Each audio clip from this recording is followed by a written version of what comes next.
Capítulo 1 O Sinal. Em uma noite calma de setembro, o rádio do Observatório de Arecibo, em Porto Rico, captou um ruído incomum. Era um sinal de rádio, vindo da constelação de Lira. Mas o que o tornava especial era a sua sequência. Um código matemático complexo, seguido de uma melodia suave. E um choro. A doutora Ana Ribeiro, uma astrofísica brasileira que trabalhava no observatório, sentiu o coração parar por um segundo. Aquilo não era um som natural. Era pessoal. Os dias seguintes foram de caos. A mensagem se repetia sempre na mesma hora. 3h33 da manhã. A mesma melodia. O mesmo choro. Mas agora, com uma adição. Uma voz baixa, quase sussurrada, dizendo: ajude-nos. Estamos morrendo. Capítulo 2 Os Olhos do Céu. O governo americano rapidamente assumiu o controle do observatório. Ana foi removida do cargo, mas antes disso, ela salvou uma cópia do sinal original. Obcecada, ela voltou ao Brasil e montou um laboratório improvisado. Com a ajuda de um velho amigo, o hacker Leandro decodificou as frequências. Era uma combinação de linguagem matemática e emoção. Um padrão cerebral associado à dor, medo e esperança. Não era apenas um pedido técnico. Era um grito de socorro emocional, vindo de outro mundo. Ana chegou a uma conclusão chocante. Os extraterrestres estavam conectando seus sinais diretamente à consciência humana. Capítulo 3 Contato. Certa madrugada, Ana teve um sonho. Ou pelo menos achava que era.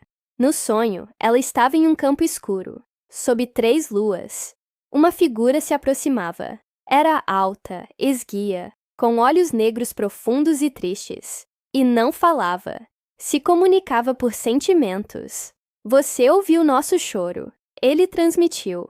Você é uma ponte. Ana acordou tremendo. E naquela manhã, descobriu que dezenas de pessoas ao redor do mundo tinham tido o mesmo sonho. Todas haviam visto o ser. Todas receberam a mesma mensagem. Nosso lar morreu. Nosso tempo acabou. Mas vocês podem ser a nossa última esperança. Capítulo 4 A Chegada. Pouco tempo depois, uma nave apareceu nos céus do Chile. Não fez barulho, não atacou. Apenas pairou no ar, como uma lágrima suspensa. O mundo parou. Os militares cercaram o local, mas ninguém dentro se mexia. Até que Ana chegou. Ao se aproximar da nave, ela ouviu, não com os ouvidos, mas com a alma, uma voz. Ana, nossa embaixadora, entre. Dentro, ela encontrou um ambiente que desafiava a física. Era como estar no útero do universo. E no centro, uma criança alienígena. Sozinha. Fraca. Sou a última, disse ela em pensamento. E guardo a memória de toda a minha espécie. Mas preciso de um lar. Capítulo 5 A Escolha Humana. Ana decidiu lutar por aquela vida. Ela voltou ao mundo e falou às Nações Unidas, implorando por compaixão. Ela não é uma ameaça. É uma criança. É o último elo de um povo que só queria sobreviver. A Terra estava dividida. Medo, preconceito e política atrasaram a decisão, mas a humanidade não tinha mais desculpas. Se não podia estender a mão a uma vida inocente, o que restava? No final, foi o povo comum que venceu. Milhões foram às ruas. Um movimento chamado Somos um Só Céu se espalhou, e a menina alienígena foi recebida na Terra como filha de todos. Epílogo. A Semente das Estrelas. Ana adotou a criança, a quem chamou de Lira. Com o tempo, Lira ensinou coisas maravilhosas. Energias limpas, cura através da mente, equilíbrio com a natureza, Ela não era apenas um ser do espaço, era um presente do universo. E antes de morrer, já idosa, Ana deixou uma última mensagem.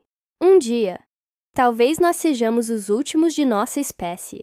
Quando esse dia chegar, espero que o universo nos trate como tratamos Lyra, com amor. Fim. Se quiser, posso transformar essa história num conto mais longo, estilo livro, ou até criar uma continuação com Lyra adulta e o surgimento de uma nova ameaça vinda do cosmos. Quer que eu leve essa ideia adiante? A Última Porta da Área 51. Uma história comovente e instigante do início ao fim.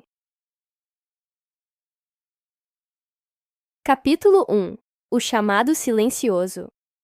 No silêncio desértico de Nevada, sob o calor abrasador e o olhar indiferente do céu, existe um lugar que poucos viram e nenhum ousou entender.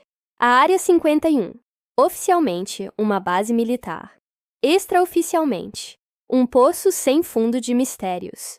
E foi para lá que Ethan Miller, um jovem cientista brilhante, mas emocionalmente destroçado, foi enviado. Sua filha, Lily, havia morrido há 2 anos, vítima de uma doença rara e incurável.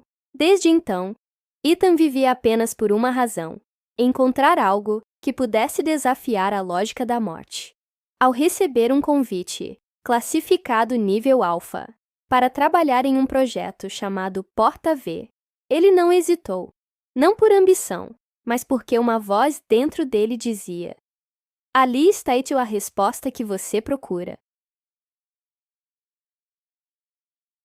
Capítulo 2. A Verdade sob a Areia. Dentro da Área 51, Ethan descobriu que os boatos estavam errados. E também certos. Não se tratava apenas de naves caídas ou tecnologia alienígena. O projeto Porta-V era um experimento secreto, com um artefato que eles chamavam de o Coração do Véu. Uma esfera pulsante, encontrada nos destroços de uma nave em 1947. A esfera reagia às emoções humanas. Quanto mais dor, mais ela se acendia. Quanto mais amor, mais ela cantava. E foi ali, diante daquele objeto indescritível, que Ethan sentiu algo. Uma presença, uma conexão. Em uma das sessões de análise, quando tocou o núcleo, uma imagem surgiu. Lily, rindo, viva. Pai, ela disse em sua mente. A porta. Abre com o coração. Capítulo 3. Entre dois mundos. Ethan ficou obcecado. Cada noite, ele retornava à sala do artefato. Ele falava com a esfera, contava histórias de Lily, revivia memórias, chorava diante dela. Os outros cientistas diziam que ele estava ficando louco, mas algo mudava na base. Os relógios paravam, as câmeras falhavam, e às vezes, ouvia-se uma risada de criança nos corredores. Um dos generais ameaçou encerrá-lo, mas o diretor do projeto, o velho Dr. Hawthorne, sabia o que estava acontecendo. Você a está chamando de volta, ele disse. Mas cuidado, Ethan. A porta cobra um preço. Capítulo 4. O Sacrifício. Chegou o dia do teste final. A esfera, alimentada por toda a emoção de Ethan, pulsava como um coração prestes a explodir. Ela precisava de um último impulso para abrir a fenda. Alguém precisa atravessar, disse Hawthorne. Mas não pode voltar. Ethan olhou para a esfera. Sentiu o toque da mãozinha de Lily no ombro, como nos velhos tempos. Ele sabia. Ela está viva, em algum lugar além, sussurrou. E eu vou encontrá-la. Sem hesitar, ele entrou na luz. Capítulo 5. A flor no deserto. Na superfície, a base sofreu um apagão de 12 minutos. Quando a energia retornou, a esfera estava cinza, apagada. E Ethan, desaparecido. Hawthorne selou todos os registros. O projeto foi encerrado, mas ele manteve uma promessa. Todos os anos, no dia 14 de julho, aniversário de Lily, ele plantava uma flor no deserto, bem em frente ao hangar 18. Dizem que, em certas noites, uma risada infantil ecoa no vento, e às vezes, dois vultos são vistos caminhando de mãos dadas na areia, sob o luar. Epílogo: O coração do véu. A Área 51 nunca foi apenas sobre segredos militares ou alienígenas. Foi, acima de tudo, um lugar onde o impossível tocou o humano. Onde um pai que perdeu tudo encontrou uma porta para além da dor. E se há algo que Ethan nos deixou, é a certeza de que, mesmo nos lugares mais escuros, o amor encontra um caminho perfeito. Vamos continuar essa jornada. A história agora vai mergulhar em segredos mais profundos e mostrar que Ethan pode ter deixado algo para trás. Capítulo 6. Os ecos de Ethan. 5 anos haviam se passado desde o desaparecimento de Ethan. A Área 51 mudou de comando. O projeto Porta-V foi enterrado nos arquivos de alta sensibilidade, e a esfera ficou trancada em uma câmara de aço a 40 metros de profundidade. Mas então, ela reacendeu. Uma jovem recruta, chamada Helena Brooks, recém-formada em engenharia quântica, foi a primeira a notar. O núcleo voltou a pulsar, emitindo frequências que se traduziam em um padrão curioso. Uma canção de ninar. Não qualquer canção, mas a mesma que Ethan cantava para Lily. Assustada, Helena começou a investigar. Vasculhou os registros antigos, os vídeos escondidos, os relatórios de Hawthorne. E o que ela encontrou foi assustador e comovente. Antes de atravessar a porta, Ethan deixou uma última gravação. Se você está ouvindo isso, é porque a porta abriu de novo. Eu não sei se voltarei, mas deixei um caminho. Não para mim, para todos nós.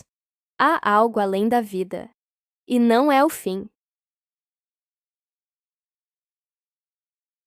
Capítulo 7. O código de Lily. Helena levou a gravação ao novo diretor da base, mas foi ignorada. Aquilo era coisa de gente impressionável, disseram. Mas ela sabia que havia mais. Reanalisando os sinais da esfera, ela descobriu códigos escondidos nas ondas, DNA digital, fragmentos de uma consciência. E não era a de Ethan, era de Lily. A menina estava tentando voltar. Era impossível, segundo a ciência atual. Mas aquilo não era mais ciência. Era algo novo. Algo entre o amor, o luto e o infinito. Helena decidiu continuar sozinha. Usou a antiga interface mental, criada por Ethan, para se conectar à esfera. Quando o fez, caiu em um transe profundo. Do outro lado, em um mundo sem tempo nem espaço, ela viu uma figura. Ethan, envelhecido, em paz. Você ouviu meu chamado, ele disse. Mas não posso voltar. Eu pertenço a esse lado agora. Porém, Lily, ela ainda pode cruzar. Precisa de alguém do nosso lado para guiá-la. Capítulo 8. A ponte de amor. Helena acordou chorando. Ela sentia tudo. A presença de Lily, a saudade de Ethan, a conexão inexplicável entre aquele pai e filha, e entendeu seu papel. Durante semanas, ela trabalhou para reativar o portal, mas diferente de Ethan, ela não tinha perda, não tinha dor. Ela tinha esperança. E era isso que a esfera precisava agora, no dia da ativação, com o deserto envolto em um silêncio profundo. A sala explodiu em luz. Um redemoinho de energia se abriu no ar. E então, ela apareceu.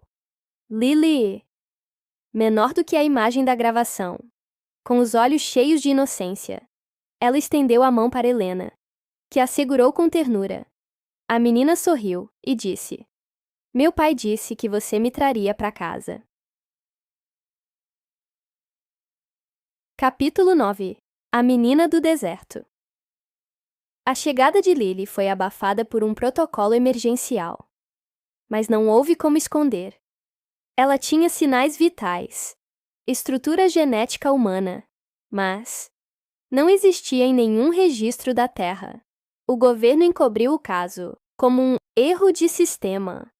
Mas os que estavam lá, naquela noite, nunca esqueceram. Helena se tornou a guardiã de Lily. Criou-a como filha. A menina cresceu, com um brilho estranho nos olhos. Como se conhecesse segredos do universo que ninguém mais conhecia. À noite, às vezes, ela falava sozinha. Outras, sorria para o céu e sussurrava: "Ele está bem. Papai está sempre olhando." Epílogo 2. A verdade espera. A Área 51 continua cercada de muros e mentiras, mas a verdade vive. Em uma jovem chamada Lily, que carrega dentro de si a memória de um pai que atravessou o impossível para salvá-la. E talvez, um dia, quando o mundo estiver pronto, ela conte tudo. Porque mais do que tecnologia ou vida alienígena, o que a Área 51 esconde é algo muito mais poderoso. A prova de que o amor vence até o desconhecido. Claro! Aqui está uma Manas história completa, envolvente e comovente, sobre extraterrestres. Com um toque de mistério, drama e emoção do início ao fim.